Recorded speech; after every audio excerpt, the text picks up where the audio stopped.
Yo, what is going on, guys? Welcome back to another video. Hopefully you guys spent the weekend watching the combine. There was a lot of fun things that happened. It's always super entertaining to see these athletes perform at their peak. These guys are determined to go make themselves some money, so they're working their asses off. So I'm always drawn to the combine. You shouldn't let it affect your thoughts on these players too much, but it's always fun to take some things away from the combine. If you guys weren't able to watch a combine, you're in the right place. I'm going to give you guys 10 of the biggest risers that had a very good weekend and probably improved their overall draft stock. Starting off with the #1 overall stud this entire weekend. The hype is real. Anthony Richardson was an absolute freak. Coming in at 6'4", 244 pounds. He ran a 4.43 official 40. He looked like an absolute savage in every single test. And he also looked good throwing the ball on the field. He wasn't a perfect passer, but we knew this as a prospect. He actually looked like he improved a little bit on his mechanics, and man, he has a hell of an arm. Curious to see what this does for his draft stock, but it's only going to go up. He comes in as potentially the most athletic quarterback prospect we have ever seen. He broke a whole bunch of records. I'm excited for this guy. Coming in at #2, we have JSN. Now, he didn't do the 40, but he looked excellent in every other area. His health was a concern coming into this week, but he put that all to rest. He looked phenomenal doing the drills. He looked great on the field, just super fluid. He looked a little faster than expected as well. You could tell his route running was just so pristine. He looked like one of the best receivers on the field. He also destroyed the agility test.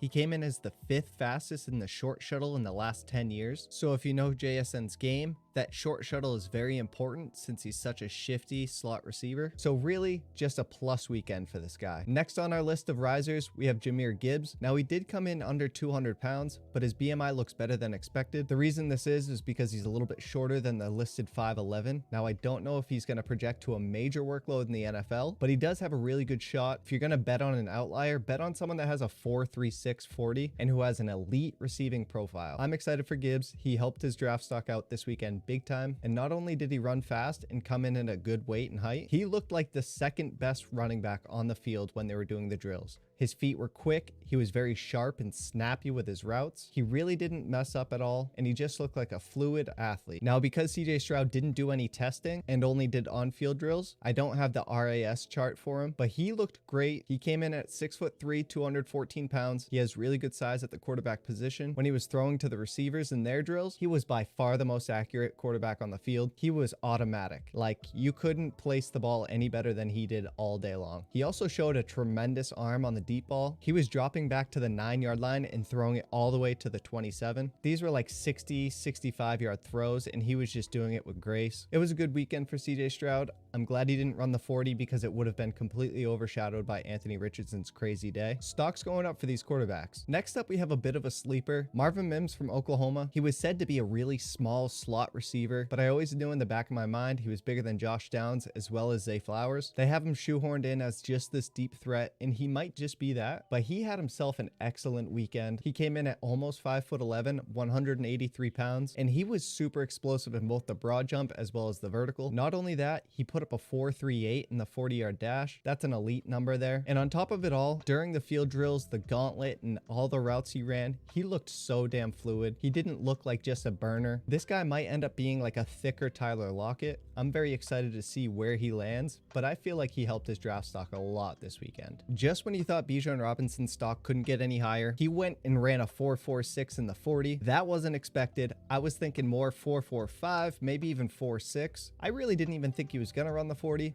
but nonetheless, he looked fantastic. He looked really fast. I'm excited for him. That was a really good 40 time. He also once again looked like the most smooth player on the field. During the field drills, it was undoubtable that he was the running back one. He was such a fluid mover, no mistakes. The bag drills, he looked fantastic. And then lastly, we really liked his vertical and his broad jump. At 37 inches for the vertical, really good number there. And then the broad jump as well. He just really put on a huge dominant weekend, and we didn't think his stock could get higher, but it probably did. Another riser we had this weekend was Devonta Chain. Now, I know he's a small guy at 5'8", 188 pounds. His overall BMI looks really good. We don't expect him to be a bell cow in the NFL, but we want his BMI to be big enough where they actually put him on the field. He has decent weight distribution for that small frame. He also looked really smooth in the field drills. One of the top 5 running backs when they were doing that. He was really decisive with his cuts, no wasted movement. He was just such a fast player. And then lastly, we're just excited that he confirmed the 4.3. A 4.32 is so damn fast, especially at the running back position. Now, obviously, he's a smaller guy, but if you're going to bet on a running back to have a very big impact at the next level,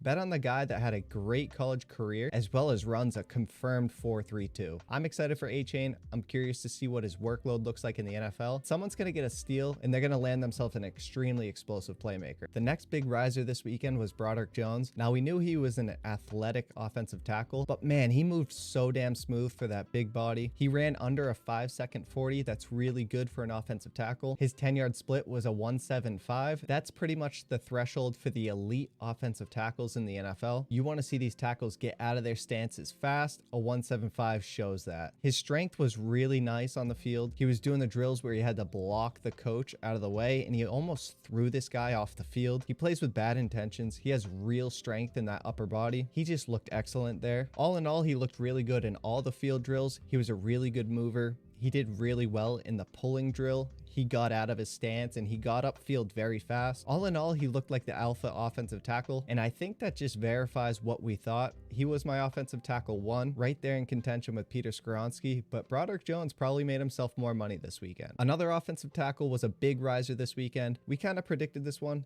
We've always liked Anton Harrison. He came in with some pretty good size. He had really good arm length, and he showed some excellent athleticism. He ran a sub 5-second 40. That's a really good number for the offensive tackles. Again, his 10-yard split was excellent. He looked really good in all the field drills. He looked apart as one of the better offensive tackles in the class. He was just such a fluid mover, no wasted movements. He just looked like a really good offensive tackle prospect. Lastly, his footwork was so damn smooth. When he was doing his little kick steps, when he was pulling, everything, it just looked like his footwork was so fast, so crisp. He has a lot of power in that lower body, and I think he definitely pushed himself up the draft board a little bit for some of these guys. He looked like he deserved to be in that top tier of the offensive tackles in this class. Now, my last big riser of the day was Blake Freeland. He set the NFL Combine record for a vertical, jumping 37 inches. I have no idea how the hell you do that at 6'7". He went and did it. He looked like a basketball player out there. All in all, his field drills were excellent as well. Obviously, he's super athletic. You can see all that green there on his RAS chart. He looked like a really good tackle, super athletic, very fluid mover. I'm excited for Blake Freeland. Maybe he'll get a little bit more respect when we're talking about that tier 2 of the offensive tackles. But all in all, I think he had a really great weekend. They highlighted him a lot because he was so damn athletic. Now, his tape isn't perfect, but this weekend really helped his draft stock out. I'm excited for this high upside tackle. Maybe you guys should be too. All right, fellas, that's all I have for you today. Obviously, there's so many damn risers. There was a lot of really good athletes this weekend. I feel like the running backs in general had such a good day. It's hard to just pinpoint 10 guys when there was so many people who had really good weekends, but these were my top 10 guys. I think these guys gained the most this weekend, and I'm really excited to see what the draft experts think of these guys as well. If you guys enjoyed the video, please leave a like. If you guys enjoy the frequent college combine draft related content, I suggest you hit the subscribe button down below, and I'll catch you soon in the next one. Peace.